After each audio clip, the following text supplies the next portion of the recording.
La suspension de la réforme des retraites sera examinée au plus tôt le 12 novembre à l'Assemblée nationale. Raphaël Legendre, vous expliquez pourquoi c'est probablement la pire des mesures du prochain budget. Absolument, je vais vous faire la preuve par 3 que c'est une bêtise sans nom, cette suspension.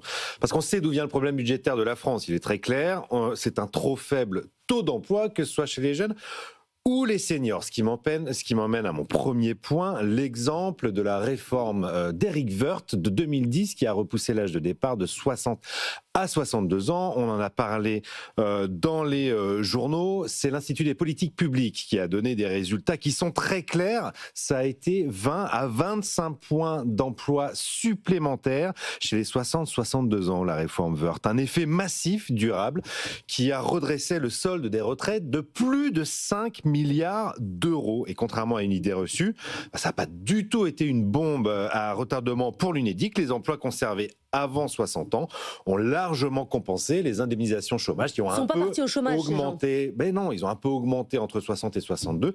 Mais grosso modo, le régime était à l'équilibre. Bref, cette réforme, c'est plus de travail et moins de déficit. La deuxième preuve, ce qui n'a rien à voir, je suis allé chercher une autre idée que vous pourrez reprendre. Le MEDEF, cette fois-ci, qui vient de sortir un comparateur de salaire brut net entre la France, l'Allemagne, l'Italie et l'Espagne. C'est horrible. C'est passionnant. Je vous propose, allez sur le site du MEDEF, vous verrez, vous pouvez faire vos simulateurs. C'est très parlant. J'ai pris un salaire mensuel brut de 3 000 euros, qui correspond à peu près au salaire médian net français. Pour 3 000 euros brut, une entreprise française débourse 4 300 euros. Toutes les autres, Allemagne, Espagne, Italie, c'est moins de 4 000 euros. Donc déjà, l'entreprise paye plus pour le même salaire brut.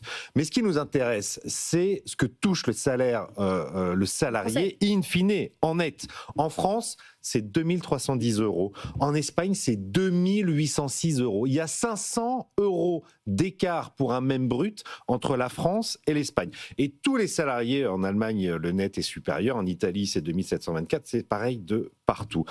Mais quand même, près de 500 euros d'écart pour une même rémunération entre un Français et une Espagnole, je trouve ça dingue. La différence, c'est évidemment le coût de notre modèle social et notamment celui des retraites, puisque c'est de très loin le plus gros morceau. Un quart du salaire brut des actifs part pour financer ce système.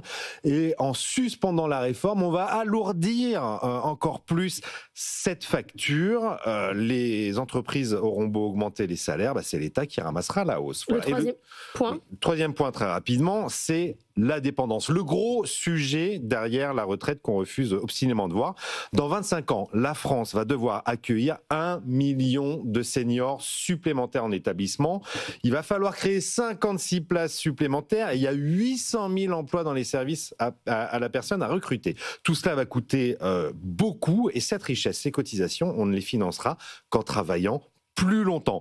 Pas en prolongeant une durée de vie de retraite déjà record au monde de plus de 25 ans en France. Alors oui, pour ces 3 raisons, on peut parler d'une bêtise parlementaire en 3 dimensions. On reparlera de toutes ces questions avec Julien Damon qui va nous rejoindre à 7h45, sociologue et démographe passionné de sécurité sociale qui a écrit Petit éloge de la Sécu.